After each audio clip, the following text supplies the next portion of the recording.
I'm Franklin. History has a habit of disappearing in the South. In the bayous of Louisiana, the mud doesn't just swallow secrets, it digests them, turning memories into methane gas and dark, stagnant water. It's August 1968. The humidity is so thick you don't breathe the air, you drink it. The Vietnam War's raging on the evening news, but down here, in the shadow of the cypress trees, the only war that matters is the one between the land and the rising tide. Elias Thorne felt the vibration of the road in his teeth. He was driving a black 1965 Lincoln Continental, a car that looked like a funeral barge on wheels. His suit was expensive, charcoal wool that was now ruined, soaked through with sweat. In the back seat sat a heavy leather briefcase, handcuffed to the metal frame of the seat. Inside weren't drugs or money. It was microfilm. Evidence of a massive corruption ring involving the New Orleans docks and the men who ran them. Elias was a whistleblower with a target on his back, and his only hope was a safe house in Texas. But the sky had turned the color of a fresh bruise. The radio was nothing but a wall of static, occasionally broken by a frantic voice from the National Weather Service. Hurricane Camille, catastrophic storm surge, immediate evacuation for all low-lying parishes.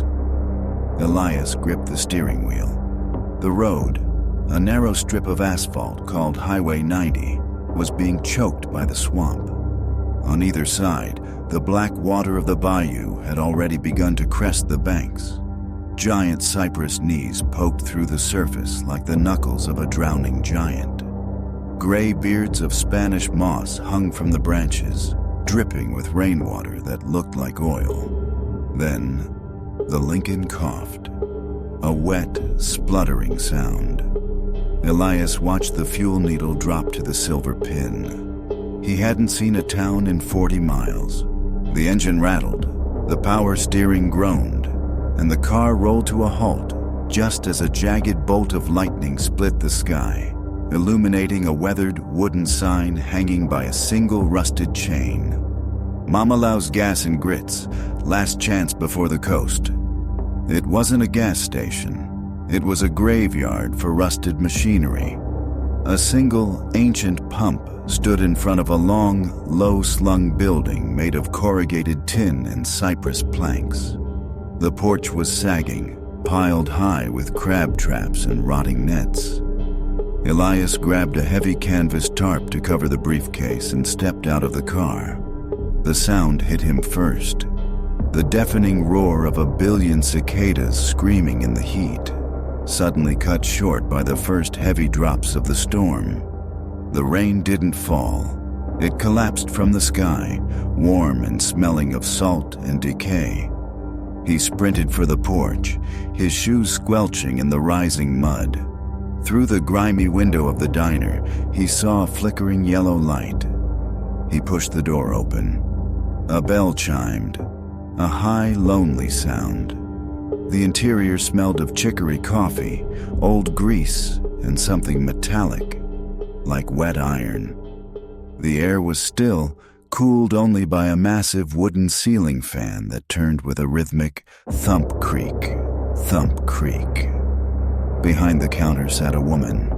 She was older than the swamp itself, her skin the color of tanned leather, mapped with deep lines. She was shucking oysters with a short, wicked-looking blade, her movements mechanical and precise. "Road's closed, sugar," she said, not looking up. Her voice sounded like gravel being turned in a silk bag. "The bridge at Des Allemands went into the drink 10 minutes ago. You're staying for the show?" "I just need gas and a phone," Elias said, wiping his face with a sodden handkerchief. "I'm in a hurry." The woman finally looked up. Her eyes were milky with cataracts, but she looked through him, not at him. She pointed a gnarled finger toward the corner of the room. There sat 3 men. They were dressed in oil-stained overalls, their boots caked in gray river mud. They didn't have plates of food in front of them. They had jars of clear moonshine and a deck of cards so dirty the suits were barely visible. The man in the center was huge, with a neck like a bull and a scar that ran from his ear to his collarbone. He watched Elias with a flat, predatory stillness. "Phone lines went down with the first gust," the big man said. His voice was a low rumble, barely audible over the rain now drumming against the tin roof. "And the gas? Mama Lou's tank is dry. We're waiting on the barge, but the barge ain't coming in a hurricane." Elias felt a cold spike of adrenaline. He looked at his car through the window. The water was already swirling around the tires. The storm was closing the trap. "I'll pay for a room," Elias said, his hand instinctively reaching for the pocket where his snub-nosed .38 was hidden. "Just until the rain stops." Mama Lou smiled, revealing a single gold tooth. "The rain don't stop here, sugar. It just changes its mind. Sit down, have some coffee. You look like a man who's been running for a long time. And the Bayou, it's real good at catching people who run." As Elias took a seat at the furthest booth, he noticed something under the table. A set of initials carved deep into the wood, fresh and white. E.T., his initials. Outside, the wind began to howl, a sound like a woman screaming in the dark, and the lights flickered once, twice, and then plunged the diner into a thick, suffocating blackness. The darkness in the diner wasn't empty. It was heavy, filled with the smell of wet wool and the rhythmic tink-tink-tink of the cooling Lincoln engine outside. Elias reached into his coat and gripped the checkered wood handle of his .38. His palms were slick. "Don't go reaching for iron, Mr. Thorne." The big man's voice drifted through the dark. A match flared, illuminating his scarred face for a second before he lit a thick, hand-rolled cigar. "In the Bayou, lead just sinks. It don't solve much when the water starts rising."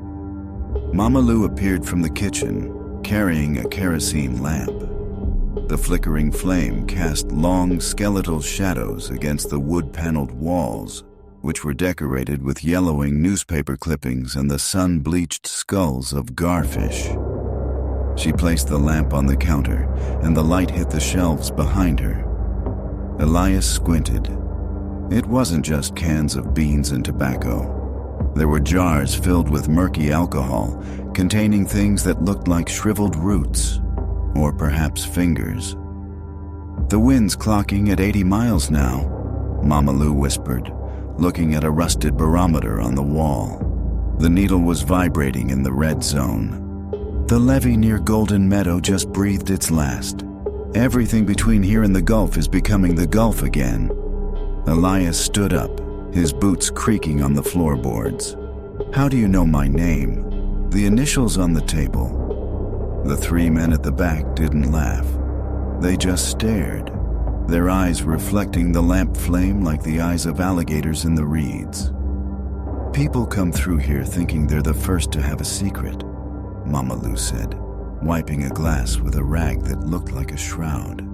"But the swamp has a long memory. Those initials, maybe they're yours.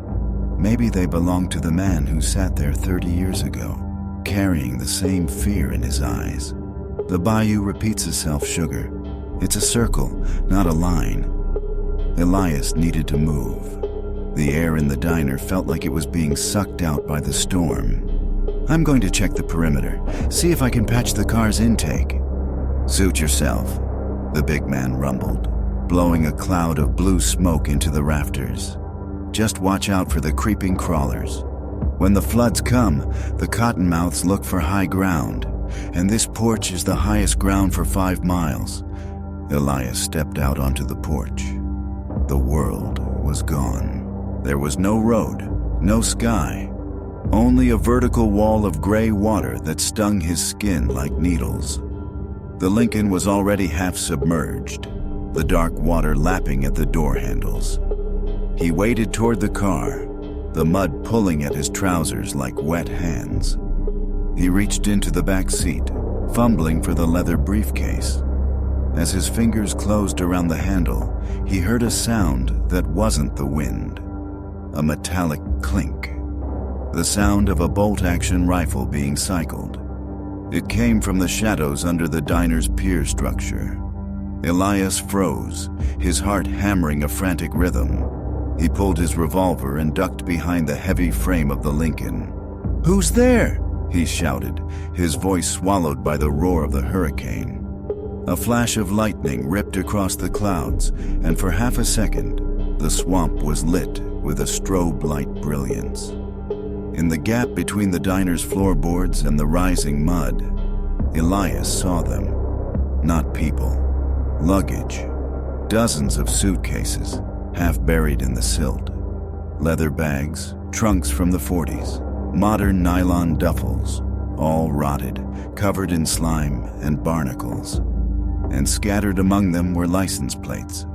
Texas, Florida, New York, Illinois. This wasn't a gas station. It was a filter, a place where the road ended for people who thought they were just passing through. A shadow moved near the corner of the building. Elias fired. Bang! The muzzle flash was a brief orange spark in the gray chaos. He didn't hear a scream, only the sound of a bullet splintering old, wet wood. He scrambled back toward the porch, his lungs screaming for air, his briefcase clutched to his chest like a shield. He burst back into the diner, dripping wet, gasping. The three men were standing now. They weren't holding cards anymore. One held a heavy iron tire iron, another a long-handled flensing knife used for skinning gators. The big man was holding a double-barreled shotgun, his finger resting casually on the front trigger. "The water's getting high, Mr. Thorne," the big man said, his voice almost gentle. "And you're making an awful lot of noise. You're gonna wake up the spirits, and they don't like being woken during a blow." Mama Lou was still behind the counter, but she had stopped shucking oysters. She was holding a heavy brass key. "The cellar is the only dry place left, sugar," she said, her milky eyes fixed on the briefcase.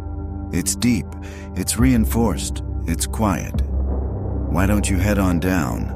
The boys will help you with your bags." Elias backed away toward the kitchen door, his revolver shaking in his hand. He realized then that the corruption on the New Orleans docks was nothing compared to the hunger of this shack. "I'm not going in any cellar," Elias hissed. "Oh, you are," the big man said, taking a heavy step forward. "Everyone goes into the cellar eventually.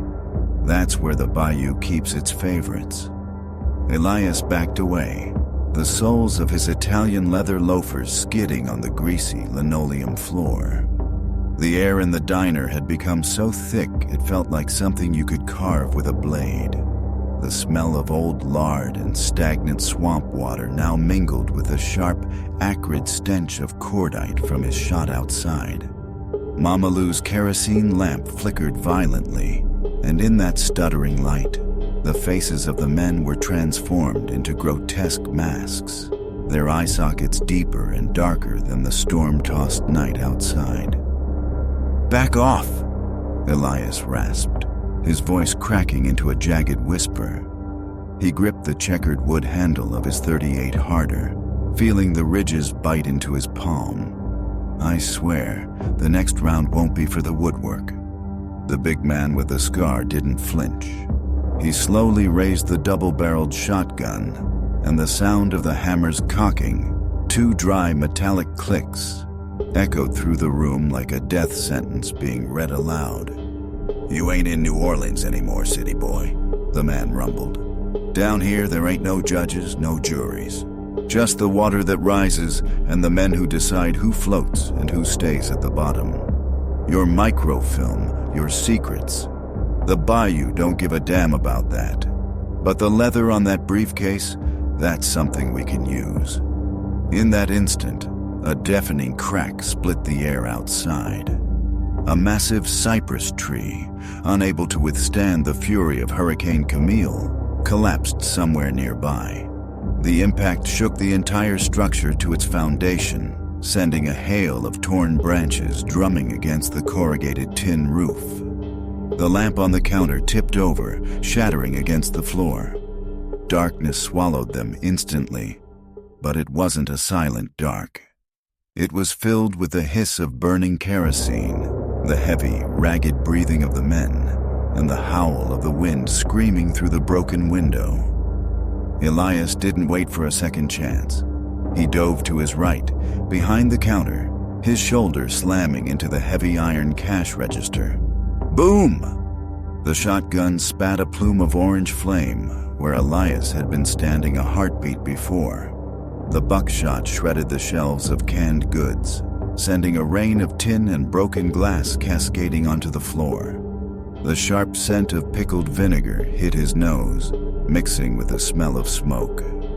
Elias crawled across the kitchen floor, his palms stinging as they scraped over shards of broken jars.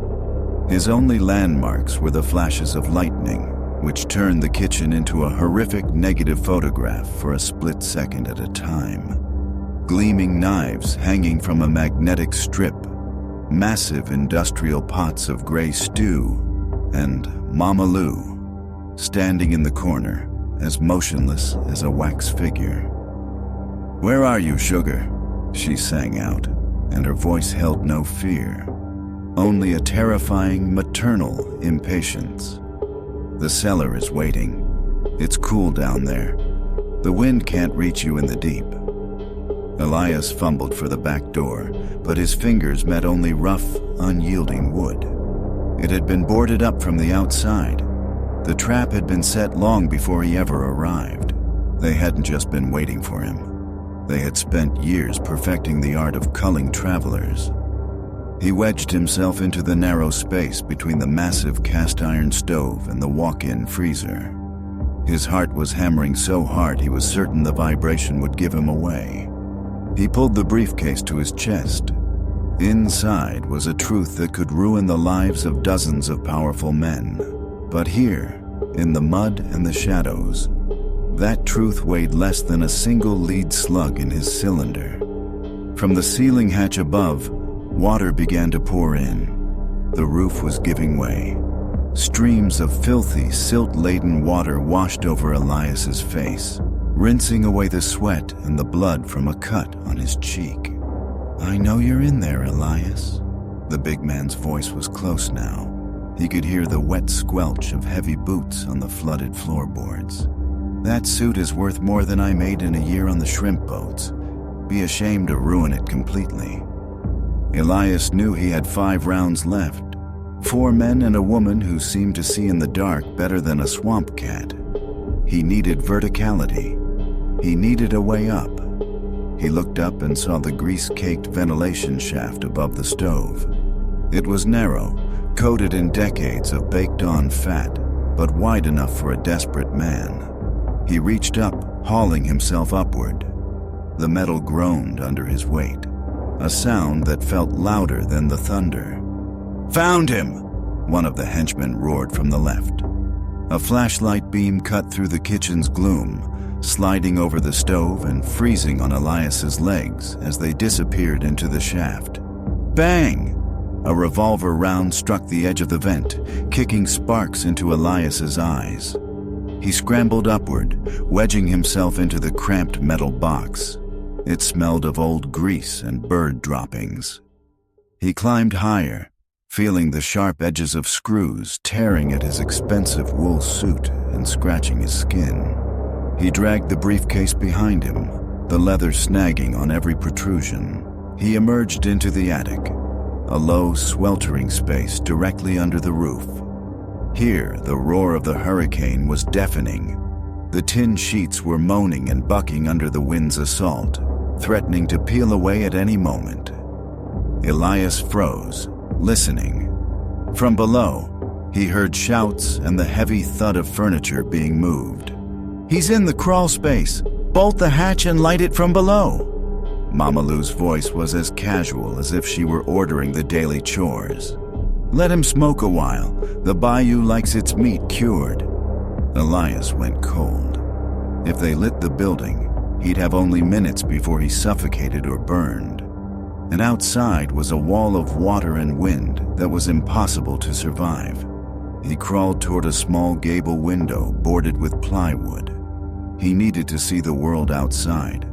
He smashed one of the boards with the grip of his pistol. What he saw stripped away his last shred of hope.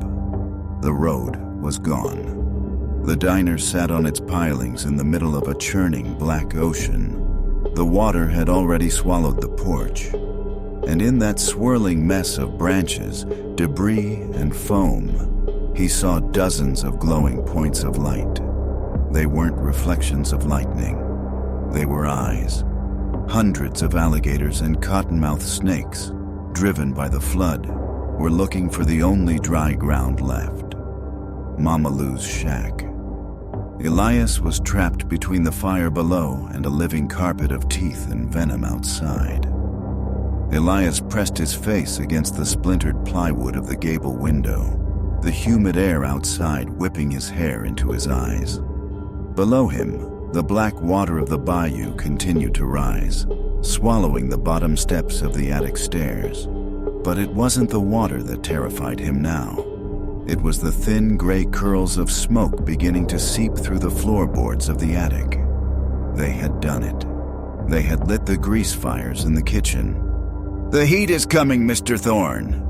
Mama Lou's voice drifted up through the floor, muffled by the roar of the wind but sharp with malice. "Do you feel it? That's the smell of 30 years of frying catfish and bad luck. It burns slow, but it burns hot. Why die for a piece of film? Throw the bag down the vent and I'll open the hatch. I'll even give you a boat. A small one, mind you, but better than a coffin." Elias looked at the briefcase. He remembered the night he'd taken the microfilm. The rain in New Orleans had been just as heavy, but the air had smelled of jasmine and expensive cigars, not rot and kerosene. He remembered the face of his partner, Leo, who had died in an alley behind a jazz club just so Elias could get this far. If he threw the bag down, he wasn't just losing his life. He was erasing Leo's. He crawled back toward the center of the attic. The floor was getting warm. The old cypress wood, seasoned by decades of Louisiana heat, was a perfect fuel. He could hear the crackle of flames below, a rhythmic, hungry sound that competed with the howling hurricane. He needed a way out that wasn't the hatch. He looked up at the rafters.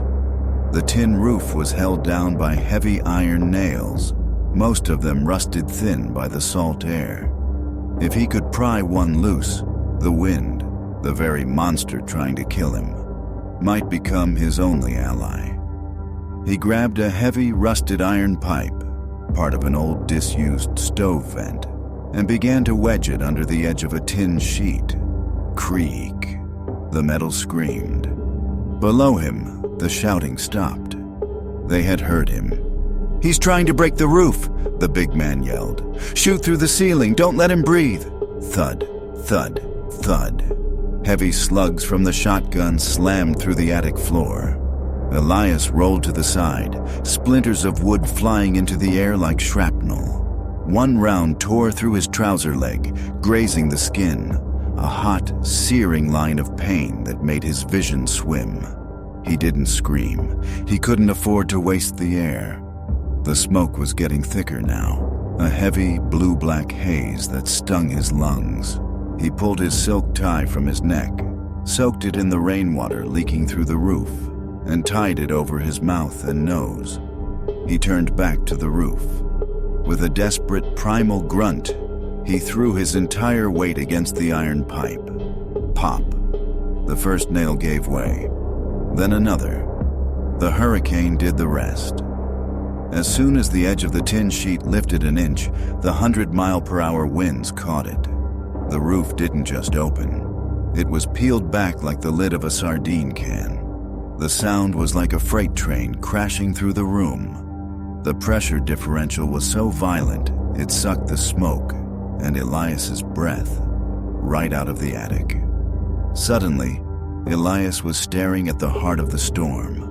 The sky was a churning vortex of black and silver, illuminated by constant, flickering lightning.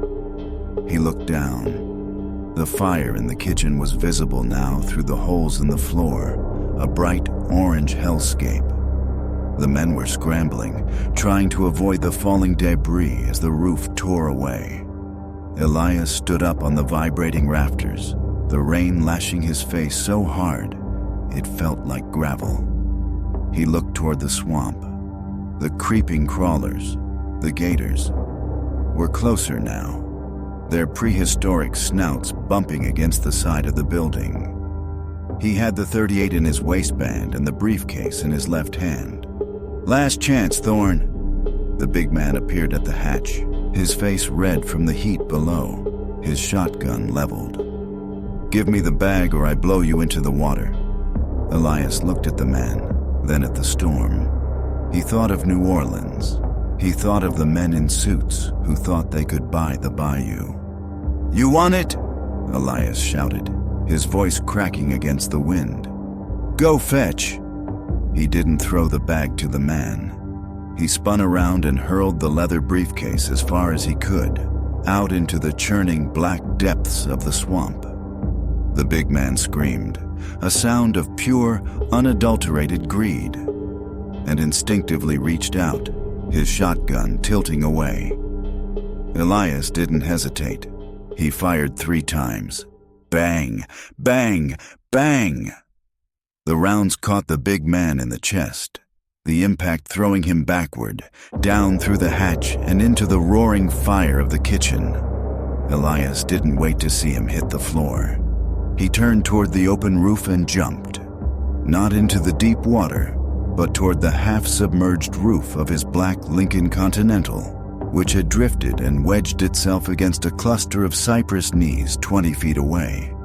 He hit the metal roof with a bone-jarring thud, the wind nearly carrying him off into the dark. He clung to the roof rack, gasping, as behind him, Mama Lou's gas and grits turned into a massive, rain-drenched torch. The fire was so intense it defied the rain, a pillar of orange light in the center of the black bayou. He was alone. He was wounded. His car was a wreck, and the evidence was at the bottom of a swamp filled with monsters. But as Elias watched the building collapse into the rising tide, he started to laugh. A ragged, desperate sound. History was being rewritten. The circle was broken. They say that in the bayou, the night lasts for 40 years and the morning only a few seconds. For Elias Thorne, perched on the roof of a sinking Lincoln Continental, that night was an eternity written in the language of rain and teeth. As the inferno of Mama Lou's was finally smothered by the rising flood and the collapsing roof, the world fell into a terrifying, rhythmic sort of silence. The screaming wind of Hurricane Camille began to soften into a low, mournful moan. But the danger hadn't passed. It had only changed its shape. Elias lay flat against the cold metal of the car roof, his fingers hooked into the chrome trim until his knuckles felt like they would burst through the skin. The water was only inches below him now. In the strobe light flickers of the dying storm, he could see them, the V wakes in the water. Alligators, dozens of them, displaced and agitated, their cold, reptilian eyes catching the faint glow of the embers. One massive bull gator, easily 12 feet long, bumped against the side of the car, the impact vibrating through Elias's very marrow. He didn't move. He didn't breathe. He became part of the metal, a ghost in a charcoal suit. Hours passed in a blur of shivering and delirium. He thought of the microfilm at the bottom of the muck. He thought of the men in New York and New Orleans who would wake up in their silk sheets, never knowing that their secrets were being guarded by the silt and the crawfish. He realized, with a clarity that only comes from the brink of death, that he had won. Not by delivering the truth, but by burying the corruption so deep that no one would ever be able to use it as leverage again. The gray light came slowly, a sickly, pale dawn that bled through the heavy canopy of Spanish moss. The rain narrowed to a fine mist, smelling of ozone and wet earth. As the mist cleared, a new sound emerged. Not the roar of the storm, but the steady, mechanical thrum-thrum-thrum of a shallow draft fan boat. Elias raised a trembling hand. He couldn't shout. His throat was a desert of salt and smoke. The boat carved through the debris, shattered pieces of the diner, floating crates, and bloated branches. At the helm was a man in an old army poncho, a cigarette dangling from his lip. He cut the engine, letting the boat drift toward the half-submerged Lincoln. "Well now," the man said, his accent thick and slow. "You look like you've had a hell of a night, city boy. Mama Lou didn't give you the VIP treatment, I reckon." Elias looked at the charred pilings where the diner once stood. Nothing was left but blackened wood sticking out of the water like rotted teeth. "The bill was too high," Elias whispered, his voice a ghost of its former self. The man hauled Elias onto the boat. As they turned and headed toward the higher ground of the Texas border, Elias looked back one last time. The bayou looked peaceful in the morning light, a shimmering emerald mirror that hid the bones in the briefcase beneath its surface. He had no money. He had no car. He had no evidence. But as the fan boat hit the open water and the sun finally broke through the clouds, Elias Thorne leaned back and closed his eyes. For the first time in his life, he didn't feel like he was being followed. The bayou had taken everything he owned, and in exchange, it had given him back his life.